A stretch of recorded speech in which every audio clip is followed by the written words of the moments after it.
What's happening, everybody? We have an incredible guest in studio today. His name is Grant Keene, and he is with a local development company that's absolutely crushing the game. What's the name of your company again, Grant? It's a WJK Development Company. We're based out of Irvine. Based out of Irvine, and I had the pleasure of seeing some of their builds. This stuff is next level.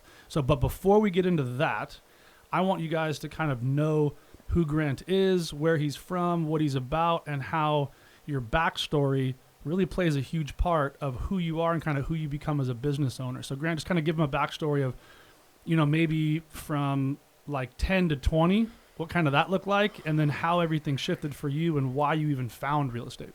Sure, and Andy, really appreciate you having me on. And we were kind of talking before the show started, and I'm kind of new to the whole social media space, and it was really amazing to hear some of the exposure you have. So again, thank you for having me on. Absolutely, brother. This is, for me, I love to help people, one, see the value in all of this, but then two, show you the numbers behind it. It's like, here's the podcast, here's what it did, and it went into 168 countries.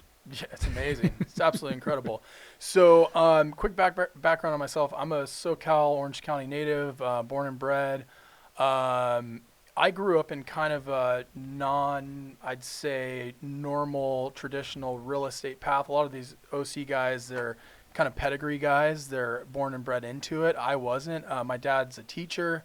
My mom was in holistic medicine. She was, homeopathy and natural medicine. We called her like the witch doctor. Mm-hmm. And so I grew up in that kind of environment where, they were, we were the kids at school who were eating the, whole wheat bread and driving the old cars. And we didn't come from money, didn't have money. And I always had a chip on my shoulder from that. When you grow up in that kind of space. Me too. That's hard, and it's also as a factor of a, parent's relationship. And you see that as a boy, and you see what money kind of does and what it is and how it affects, the home life and all that. So, but where the positive was I was kind of exposed because my mom was the hustler of the family. So my dad was the one who would pontificate, he's a thinker. He's somebody who's, his mind's in the clouds. He's a beautiful mind, a poet. Just an incredible man in that space. But then he's also the guy who would be like, who cares about the, credit? I'm not going to pay. He's just very, very non-traditional in that sense. So my mom would supplement a teacher's income by finding land deals. And we would spend our summers, my dad's a teacher, we'd have the summers off. Hold on a second, time out. Yeah. I just want you guys to hear how incredible that was. So what my mom would do to supplement a teacher's income, and she's in holistic medicine. Yep. For all the hippies out there that don't think you can side hustle your way into some land. Right. She did land ac, as a side hustle. And like legit land ac. And so we would spend our summer, we'd have 3 months. There's my dad and my mom. We'd pile into the old station wagon, and we'd go and we'd camp all around the Southwest, Mm-hmm. and it was always, the underlying tone was, hey, let's go look at this piece of land. Let's go so my mom would buy land, and it'd be short-term hold, maybe long-term hold. And these are like small pieces. You crestline, the San Bernardino Mountains, maybe buy for 50, she's selling for 300, stuff like that.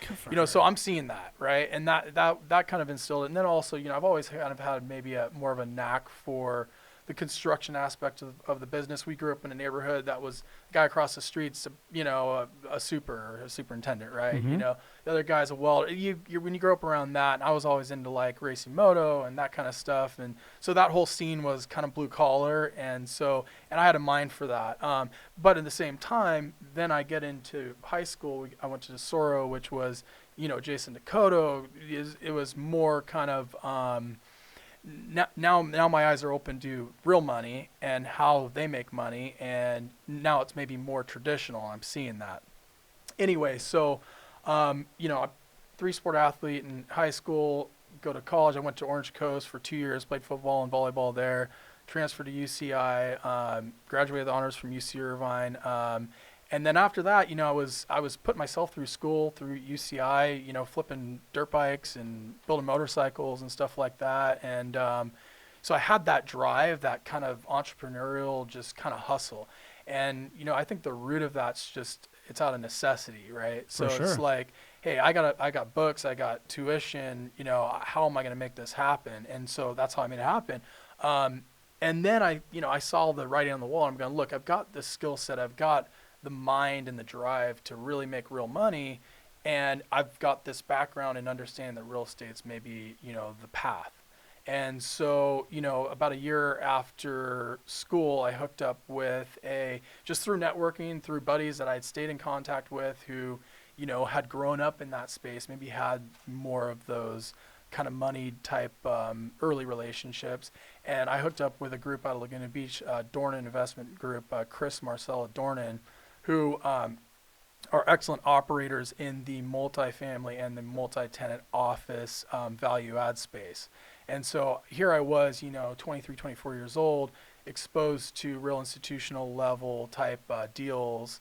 And it was a small shop, so that I was exposed to everything from the construction management, the acquisition side of it, the capital stack, debt side, tenant improvement, capital improvement, and then ultimately the business strategy, or the full circle value out of the play, and then the disposition of the property, and seeing how the sausage was made, as they might say, and seeing real money be made, with that group and the deals they did. So from there, I kind of saw the writing on the wall on that. Look, I'm coming into my mid-20s here.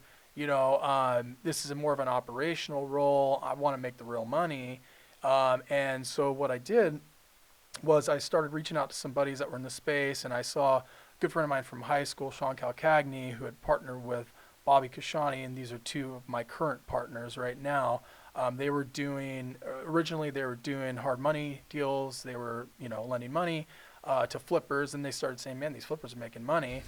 Right. We want to do it ourselves. And they started doing flips. And then I kind of came out on the tail end of their flip game as they were going into new construction. And then doing new construction, they had a couple projects in process, West LA and then on the peninsula. And I came to them and I said, look, they had an amazing base of investors, and they had the drive to do deals. And I thought, well, why don't we bring a little bit of the sophistication from my background and the scaled thinking, and let's push this thing. So I started really, really pushing on acquisitions, helping and I'm also a general contractor, so I brought the general contracting arm as well and brought that all in-house. So we were able to start really scaling and controlling for cost. Starting to really push on the acquisition side and going, dude, if we can do 2, let's do 10, let's do 20, and let's do 50, right? I agree. And so, and that's a big thing from a mentality standpoint, 100%. I'd say that's one of the biggest markers of success, is a mental kind of barrier of scale. People think, if only I can make, $100,000. It's like, no, you need to be thinking 10 million, and that only comes with scaling. So anyway, that's what we did. We started going into scale, and we were doing spec deals up and down the coast. Lido Island, Corona del Mar, Newport, Huntington, West LA proper, that kind of Mar Vista, Santa Monica. And we did about 50 of those new construction spec deals, made good money, made our investors good money, solid returns. We're hitting, 20 IRR pluses on our deals. Nice. And so then, before we started the show here, you and I were talking, we started to have some constraints in multiple areas. And, as a developer, something, for your listeners to understand, is I think there's 3 main risk profiles. And this as a developer and as a real estate investor yourself. You're going to have entitlement risk is your front end risk. That's a real risk as a developer. If you're not doing flips, if you're doing ground up, or if you're doing bigger plays, you're going into something and you may or may not get that land use that you want to go for. Right. And then you have to get really creative. And the thing is, here at the behest or the discretionary control of these planning commissioners, these city council members, who 9 times out of 10 do not like development, and they'll find every reason to not do your project. Okay, Agreed. So that's risk number 1. Risk number 2 as a developer is your construction risk, just the nature of construction, the cost, the potential overruns, the risk associated.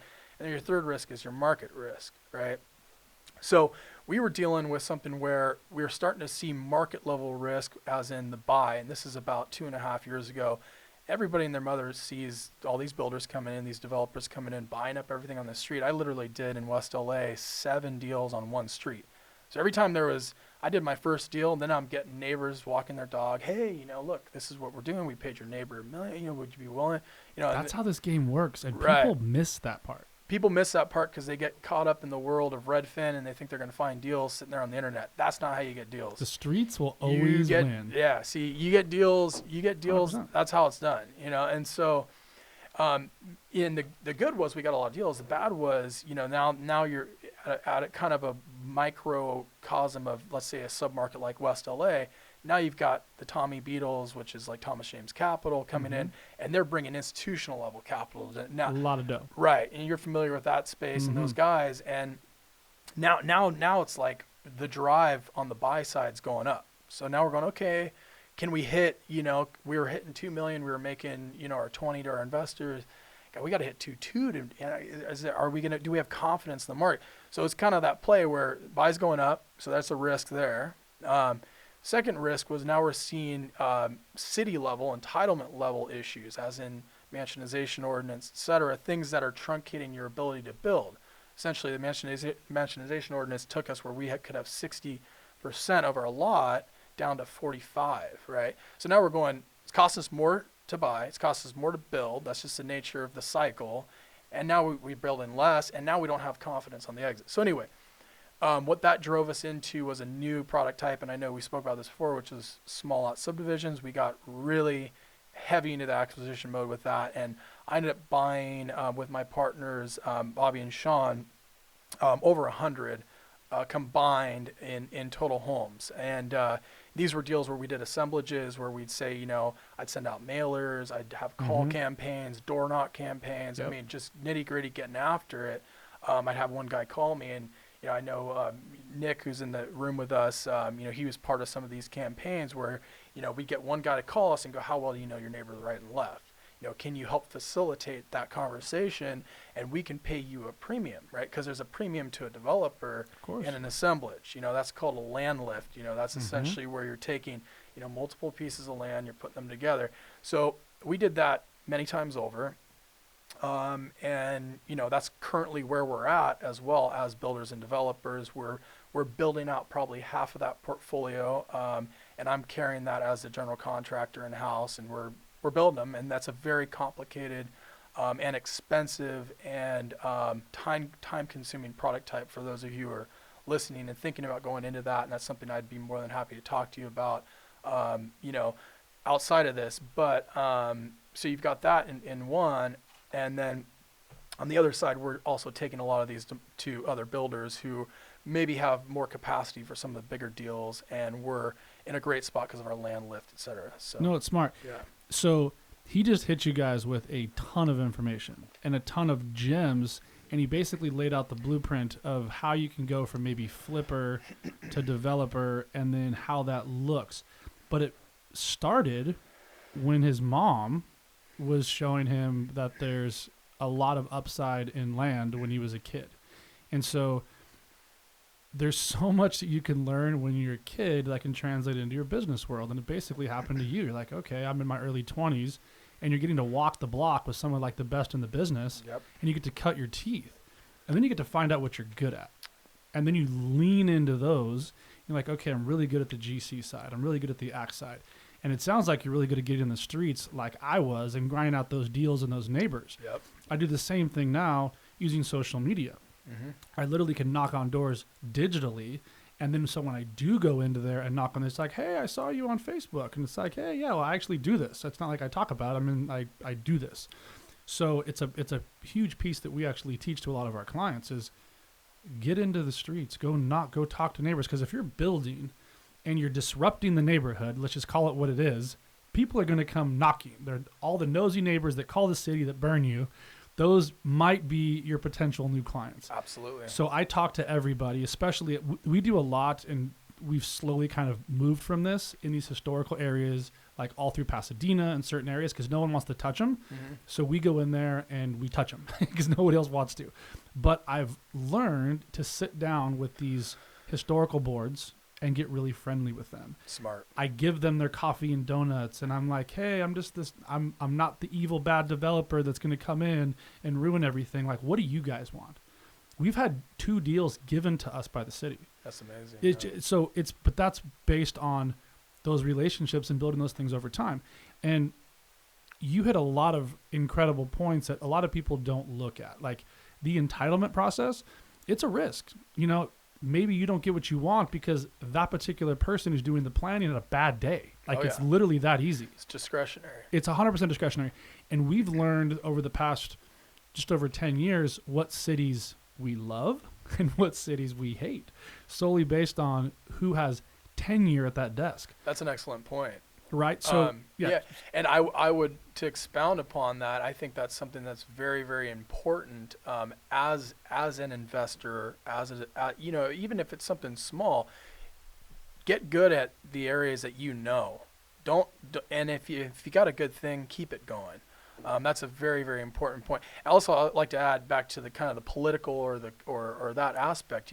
I teamed up with a husband-wife team, James and Della Heiston, out of Costa Mesa, and they had an in with some of the local politicians there, and that was a huge asset for my business. And they've become great partners as well. And that's something that they've also kind of instilled in kind of a macro level, take on development is, hey, look, you can't be jam it down the throat. That's more my personality. Hey, let's get it done. Let's push. Step back, have the long game, think about it, and let's be more strategic possibly in the relationship. 100%. And everything starts and stops with the city. Yes. The city can be your best friend or your worst nightmare. Yeah. And it's the same with the neighbors. So, and there's some big stuff that we've done, but we always like to start with the neighbors. We get their input, then we go to the city.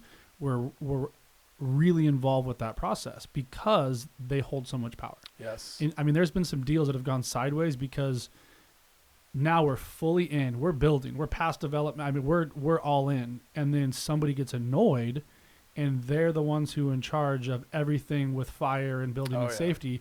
Building and safety, thumbs up, green light, we love you. But now the fire department wants us to replumb the whole neighborhood because there's not enough PSI for the 4 houses we're building deep into the neighborhood. Yeah. We have to redo everything. Then we have to break. So anyways. That's all because you pissed somebody off. Yeah. Thanks, Lawndale. So you know who you are. So we were really cool. We did a bunch of stuff and gave them a bunch of campaign, all the stuff you do as developers. Yeah. And then they pulled the rug out, and it was still great. We still had a ton of profit. Sure. We just didn't expect the $480,000 extra. Yeah, and that's a really, really good point. You got to plan for those things. When one of the things that I see a lot of people that are maybe newer to the business, and they'll send me their underwriting. First thing I do is, man, you are so light on everything, right? People that haven't been in the business, they've got rose-colored glasses on what. And that's what investors hate, right? Yeah. And it's sorry to cut you off, but that is literally what most investors can snuff out a rookie fast. They're like, there's no way. You guys are so light. That's on bullshit. All this. Right. So, and that's really what it is. And so what I would recommend is when you're underwriting, add 10% and add, depending on the deal, say it's a year deal and you're underwriting, add 6 months. That's just the way it's going to be. For sure. And the reality of the market also as a builder, just so you all that are listening can kind of understand the subcontractor base, as you might say. I had to sit down with my partner Bobby last week. It was a small lot subdivision summit. It was put together by Warmington Homes, Warmington, Watt Companies, Shea Homes, Pulte, Trumark. These are all kind of the guys that are in the space, the big boys. Yeah, they're big. They're the big boys of small lot subdivisions. And then I'm actually kind of on their level in terms of my volume because a small is such a finite amount of deals. And these guys are in this space and they're looking for more deals in this space because there's no land, Right. So they're all looking for infill deals. So we all sat down and it was all their directors of kind of like the purchasing level stuff because we were all having trouble with cost overruns. And we sat down and said, hey, where's everybody at? Right? Where's everybody at with your cost or your subs, your frame, et cetera? And, and everybody, the first thing out of everybody's mouth was, it's costing more, it's taking longer, and we have no control like we had 2, 3, 4 years ago. Yep. And control means in a buyout process, it used to be, hey, bro, look, I'm giving you a lot of business. We hook it up, right? That's right. And you had that kind of, it was a leveraging purchasing power type thing. It's not like that now. It's, hey, can you show up on my site? Is it fair? Are you going to finish your job? Have you worked with me before, right? You're not getting the price, and the reality is, pricing is out of control. It's through the roof. And this is all about to move again. 2009, 10, 11, I had contractors begging to bring their crews to do some of our work and some of our stuff. And it was the same with a lot of them. They would get in, great pricing. We're hitting all of our metrics every time, just tons of loyalty. Market goes up, demand goes up, prices of everything goes up, and now I'm the bad guy, and now you think you're the greatest person to ever walk the planet. Right. Well, when the market moves a little bit again, and now you're doing 6 deals a year instead of 14, it's gonna shift. But that's what happens with everything. Labor goes up, the market gets all full of frothy bubble gum and cotton candy and all right. this stuff that's not really real. And Right. then once everything shakes out, it's like, well, Andy, I didn't really mean to screw you on all those windows. My bad. I'm like, well, no, you're Sorry. dead. You're on the blacklist now. Yeah. So that's stuff that we deal with all the time. Yep. And it's usually with the climate of the market. So as these cap rates compress to like horrible numbers here in this state, Stupid. we moved out of state about 4 years ago to buy more just because Nice. it was great. But then again, you lose a lot of that hands-on Control. especially for building. I've bought out of state personally. I've been part of larger operations. Dornan predominantly buys out of state, but they've got operations and satellite offices, and they've got control points for that. you have to. That's an extremely important point. I mean, I personally now wouldn't go out because I don't have that kind of control. And you're right there from a cap rate standpoint. Of course, there's always opportunity out of state from a cash flow, but from the reality of kind of a long term, and you and I spoke about this earlier, a wealth generator, I don't think you can touch Southern California real estate. It's where literally most people in the world Want to be. Yeah. So and the whole state knows it. Every Right. city knows it. That's why they like to poke out all of our eyes as developers. But at the same time, there's a time to buy, Mhm. and there's a time to wait, and there's a time to watch, there's a time to build, and there's always a good time to build. It just has to make sense from how you bought it, because there's plenty of developers that are building tons of stuff because they got the land for nothing, Sure. or they have everything like you guys in-house, so you can control costs at a crazy rate. Control and possibly bring the cost down. Now back to kind of projections and thoughts and move forward and our story, and maybe this is in alignment with your story. So largely we've been in the for sale space. We'll continue to be in the for sale space as the deals make sense.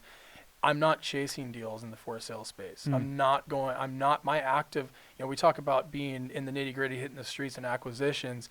I'm not going to put the kind of time and money and effort that it takes to do the right deals. I'm not sitting there waiting for brokers to bring me stuff, because all you brokers listening, I'm waiting for the deal. Okay. That's right. All right. So really, and bring me a deal. I mean, I'll be surprised, because Right. I'm bringing the deals to myself now. And that's a challenge, but it's also a challenge for everybody else that's listening out there to start, get up and do it yourself. But anyway, that aside, if I'm going to put that kind of time, effort, money into finding deals, it's got to be something that's going to have a long-term legs and, For sure. upside. And so our move kind of collectively as a partnership has been to look towards multifamily development. And I would say more specifically Los Angeles basin multifamily development. And the reason I say that is this. There's 3 reasons LA is incredible. And remember earlier in the program, I spoke about the 3 things in risk. Or the 3 factors of development. You've got your entitlement, your construction, your market. Los Angeles is an amazing place to build comparatively. Okay, Los Angeles has the highest density. They've got the easiest process as long as you're within some of the development standards and you're not hitting 100 units or more. You're in a non-discretionary position there. And discretionary means you're not in front of these people who say, you know what, I don't like that color. Come back in 2 years. That's right. And that's the kind of crap you'll deal with in Laguna Beach, which I was a part of. I was a part of a deal with Dornan in Laguna. Beautiful project, perfect project, hit everything that you could possibly hit. And we had such a NIMBY, not in my backyard opposition that the deal just could not get done. So LA, you don't have to worry about that. The market, you can buy cheaper than you can buy in Orange County relatively. Mm-hmm. And you can rent for higher than you can in Orange County relatively. Obviously, Newport front of the row is a different story. So if I'm buying cheaper, if I can build more units And you can build faster because you And can build all year round. I can build faster. There's no restrictions. There's a great subbase in LA, so the pricing is going to be, it's not like a specialized Laguna subbase or San Diego. You know, a lot of these guys don't like going north of that kind of demarcation line that they call the border there. So anyway, the point is for us, that's my focus, and we're going to be moving into building 25 to 45 units. We're actively raising capital to do that, and it's going to be in the LA Basin, and we're going to be building at 6 and 7 caps. So for all you guys listening, you know, cap rates have compressed in the 4 or low 4 ranges. Even your value add play, especially a value add play, they're going to try to sell it to you in like a 3 so that you've got some sort of like purported upside. You know, Right. I love these like marketing packages. You And know, it's exactly what it's a marketing package. it's all bullshit. You know, It is. You know, excuse the language, but that's what it is. No, it is for sure. And look, it's bullshit in the sense that that is the play, and you can speak to this more than me because I know your space is more the value add play. Mm-hmm. But generally, the idea being is if I can build at a 6 or a 7, and then I can recap the majority of my equity out, and then tick away at a 6 or a 7, have excellent tax benefits. One of the biggest things about new construction is I can take a 27.5-year depreciation schedule, and I can truncate that down to an accelerated cost segregation model. That's the secret too. This might be getting a little No, but it's great because we have a lot of complicated, super techie listeners, and all they do is these massive syndications all over the country. Okay, so good. And this is a huge piece that a lot of people miss. Okay, good. So if a lot of you are familiar with these techniques, the idea being is, you know, in the tax code, if you build a new construction product, you can have 27.5 years in which the actual, you know, nuts and bolts, sticks and bricks can be depreciated against, you know, your income gains. But with a cost segregation model, you can accelerate that into a shorter period of time. So our business strategy would be, look, we're going to build new. We're going to season in 3 years to 4 years. We're going to get a nice loan in place to tick away. We're going to have a good cash flow in place, but our business model is to sell this thing at year 7 to 10 and take advantage of 27.5 years of depreciation within that period as well. And it's compressed, and you pull a lot of your risk off. You Correct. pull a lot of your cash on cash out. Correct. Those deals feel incredible Yes. because they're all going in the right directions from a build, Yeah. from a cash on cash, and from a Correct. tax perspective. Correct. And a lot of people will usually just like do one of those. Yeah. But when you marry them all together, it's an incredible piece of the Yeah, puzzle. that's our business strategy kind of moving forward. Like I said, I mean, we're still bullish when there's a deal. Mhm. We'll cherry pick the right for sale deal, but you know, everybody listening has all heard, 2 years or whatever, the writing's on the wall with for sale. I don't think there's any catastrophic, crash coming. I think even, and the LA Times quoted me this a couple weeks ago. Andrew Curry did an article, and his art, you always see these articles, oh, slow down for builders and blah, blah, blah. Now, and I know this might be a little off topic, but No, it's all good. Shoot. So the article was saying, where's the slowdown? My point in my quote was, the market, people talk about a correction or a slowdown or movement. I think it's more a reality check. It's not so much a market movement. So here's for instance, in Huntington Beach, we were hitting per square foot records. We hit $2 million in the State Street side. State Streets had never seen $2 million. Mhm. Downtown numbered streets, they were seeing 2 million, 2.1. So we hit 2 million, and then we go, okay, well, we hit 2. Everything's frothy, everything's hot. Let's go 2.2, right? Crickets, nothing out there. Mhm. Now everybody's pointing, oh, the market this, market that. Well, we just sold it for $2,030,000, right? Mhm. So where's the market? That's not a market. That's not a soft that's market. that's not a correction. Mhm. And that was over a year and a half, 2 years difference in sale. That one a year and a half ago, you might say would have been at the peak, or however, things were moving faster. So the point was, what hurt, and I think this is a collective issue with other builders, developers, flippers, etc., is a lot of us are pushing the exit because we're getting smoked on the buy, we're Mhm. getting smoked on our cost, That's right. and the exit is just not in reality. So what that means is a lot of builders, developers, you're going to have to slow down on the buy. You're going to have to be smarter. You're You have to reposition like we repositioned, moved into a different product type. Right, but most people don't do that because they have to deploy their capital because they're paying interest on it, and they get their faces kicked in. And yeah, because they're not smart enough to slow down, maybe give some of the capital back. Yes. Until you can actually redeploy it. So for some of you guys out there, we restructure with our investors constantly. It's very open relationship and very fair. Here's what we're seeing in the market. Here's the rates that we're giving you guys on every deal. But here's what we're actually making, and we're just very transparent. And it's been a great relationship. So to your point, most people go so fast until they just sizzle and burn out. They're like, okay, we're out. If you just breathe for a second, to your mom's point of being in holistic medicine, do some meditations, just relax, and then look at the climate of the market. Is this like fear-based or is it math-based? And to your point again, you just sold this thing for 2 and change. Yeah. 2 isn't that big of a stretch.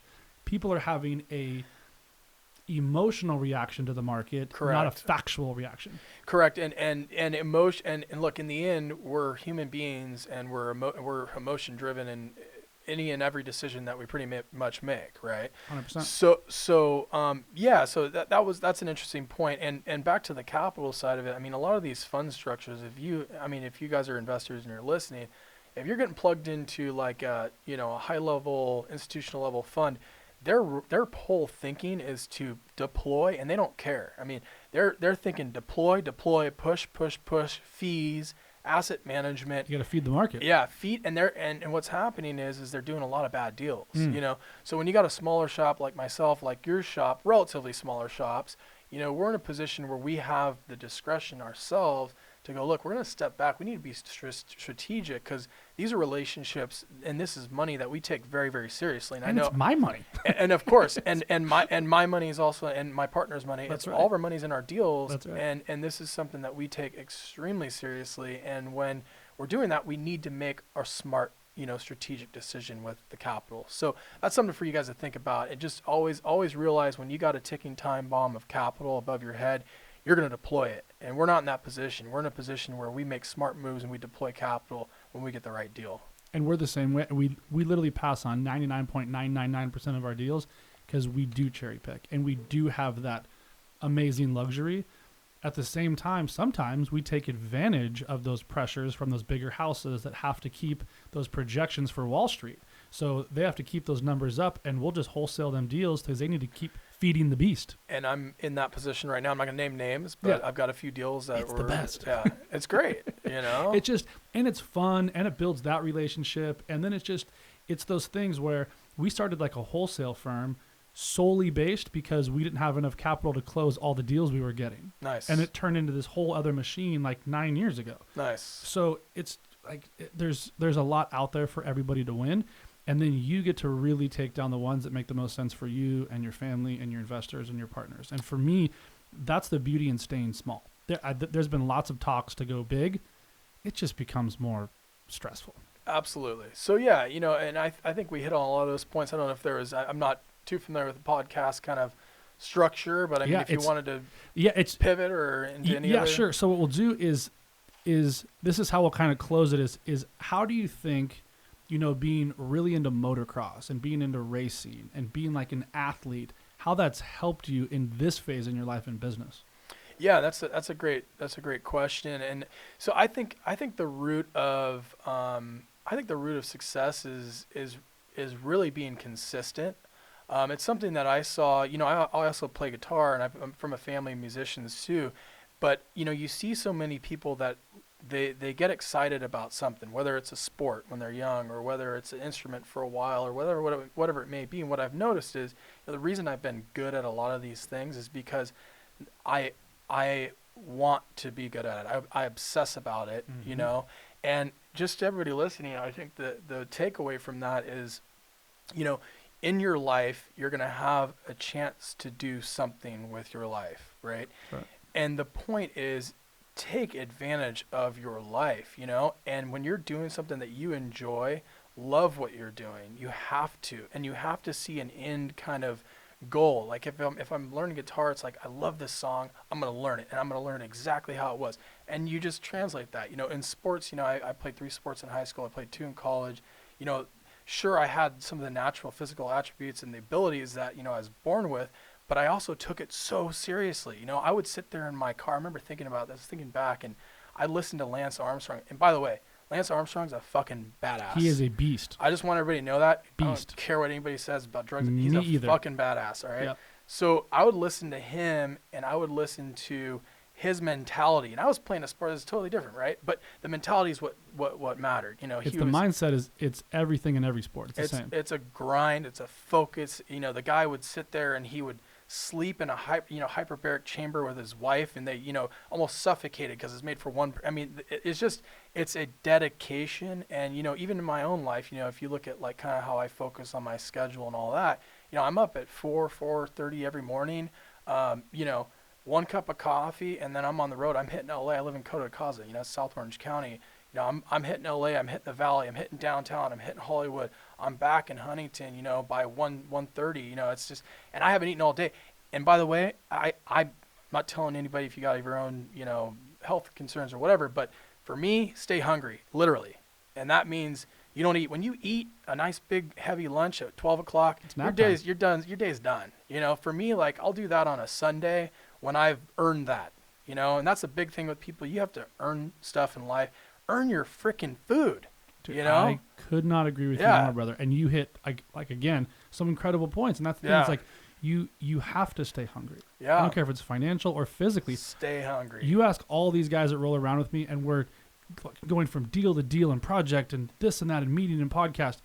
I'll blink and I'm like, we haven't eaten anything all day. I have a huge thing of bars and almonds and water in the car. That's what I got too. Of course, man, because like I'm not stopping. Are you crazy? I got shit to do.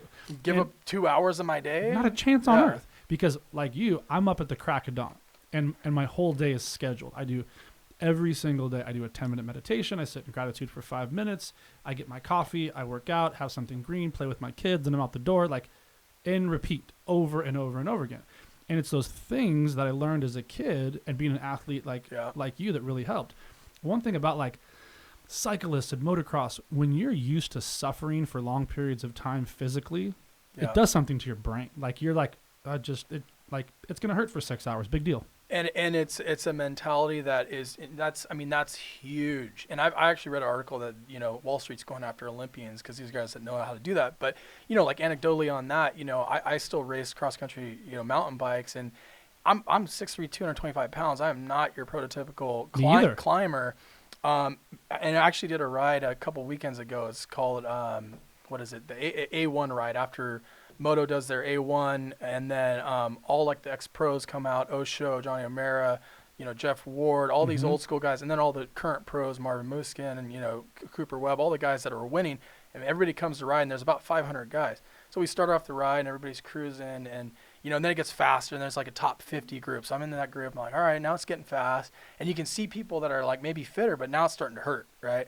And then it starts getting steeper. Now it's starting to really hurt. But everybody's hurting. Now people are dropping off. Now it's like top 20. Now I'm like, all right, now I'm really hurting, right? Yep. Now you get into like the climb where it's like everybody's dying, and then I'm gonna get out of the saddle. I'm gonna go. And who's gonna stay with me, right? And that's just a mentality. I have no right in my I shouldn't be in that top 10 group of those guys. Like these are all like fast, lean, skinny little dudes. And what I noticed the difference was, I was breathing, I was hurting, I was working my freaking ass off, right? And these guys, there's guys that were dropping off that weren't, and it was their fitness levels and their ability may be better than mine, but their ability to suffer was they didn't not have there. it upstairs. They couldn't hang. It's everything, and for years, whoever suffers the best wins. It doesn't matter.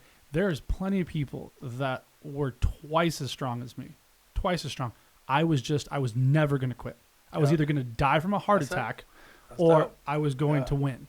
Like that was it. I just decided. Yeah. And that's why it literally projects all through just being an entrepreneur. And then it leads into different things. Like you just learn how to suffer really, really well. And put it in business. And that means getting up early. That's not easy. You think I like getting up at 4:30? Hell no. I'd love to sleep in and enjoy it like my beautiful wife and 3 kids. And, I'd love to do that. But no, I'm going to get up. I'm going to grind. I'm going to get it done. And if you do that now, one of the things I like to say is you pay now or you pay later. My grandfather, he was a bomber pilot, World War II. Always instilled that in me. Grant, you pay now or you're going to pay later.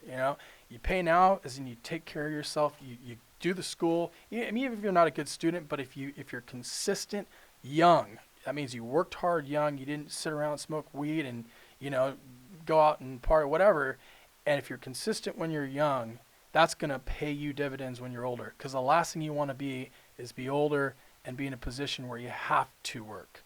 You want to be in a position where you've created a foundation for yourself where you don't have to.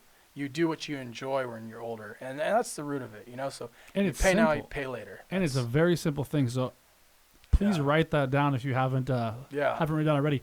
Consistency and discipline, when those things are mixed together, you're just going to win. It doesn't matter what you're doing. If it's health and fitness, if it's business, if it's being a good dad, if you mix together and being a good husband, if you mix together consistent discipline, yes, day after fucking day, you're going to win. And discipline, you where does that come from? You look at the armed forces, which I'm a massive proponent of. My grandfather was, a veteran, like I said, flew 125 combat missions. He's alive. He's 97 years old. That's right. He's badass, bad to the bone. And I was lucky to have that mentality. We go to church at the Marine base growing up, and you see those are men. You see these young. I mean, those are the guys that realize that their lives are being put in the lives. They're there for a bigger cause, etc. But the root of it, is the discipline, like you said. Another saying he used to always tell me, "Hey Grant, if you're not progressing, you're regressing." 100%. Right. So it's like move forward, move. I'd always talk to him. Hey, I call him Jack. He wouldn't let me call him Grandpa. Hey, Jack, I'm doing this with business and I'm thinking about doing that. When are you going to start? It was never like, if I had an idea or I wanted to do something, it was, when are you going to start? It's not like, and I could never in my life have an excuse with him. Never once in my life could I have an excuse. Granddad. Very similar guy. And it's his whole face changed. So if you're not watching this on YouTube, when he talks about his grandfather, like his whole demeanor shifted. The level of respect for that man is like, you could feel it in this room.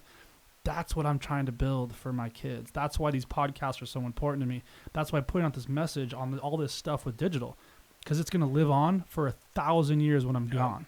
So my great grandkids. I like that. Yeah. That's why I'm putting out so much content. Yeah. What would you give to listen to a podcast from your great grandfather and him and his brother chopping it up about some war that happened 400 years ago? Yeah, it'd be incredible. And I know that's something that I don't want to kick. I mean, we do have some good, videos, and we do have, Orange County Register did some good pieces on my grandfather. So we've got some good, but you're right. I mean, there's just so much. It really is an amazing, it's an amazing thing that you can glean from, these great men, the greatest generation, that was agreed. And take advantage of it. All you guys that are listening, I mean, you see an older man, you see an older lady, that is somebody that has made it. They've done it.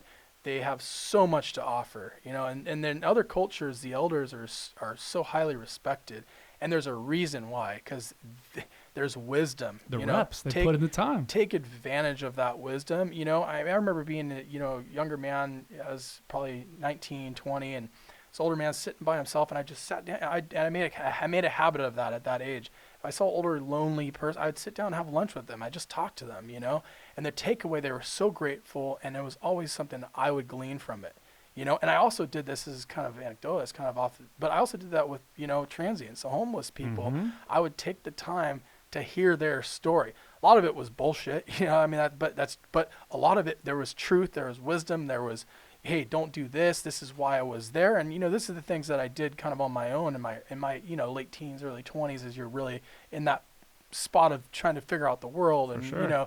But I would just recommend just, spending more time talking. That's one thing I can say. My father, which was so great for us, was he was a man of the people. We're at the grocery store and we're like, shit, it's going to take 2 hours because he's going to talk to everybody that's there and every culture, and every race. And that's something that I was instilled, everybody to him was an amazing book, an amazing story, and he'd sit there, you look at my partners now, one of them's, African-American, one of them's Persian, we've got a good old white boy, we've got, mm-hmm. and it's like, but we're all in it the same, we all have something to add, and it's really an amazing opportunity, and we are in the best place in the world to take advantage of that. And And it's very clear that you were raised by two incredible parents, and then like you have your grandparents and then your stories, and it's actually translated into who you are as a man. And Yeah, thank you. It needs, like, we need more of that, more of you. that over and over again.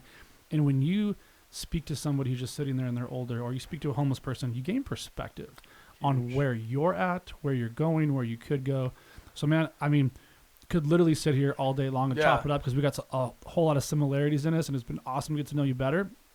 Oh, for sure, we're doing some business together too. Yes. Where can all these listeners find you? Where can they find your company? Their products are ridiculous. I mean, they do very, very high level, high quality work. So for sure, go check them out. Yeah, thank you. So www.wjkdevelopment.com.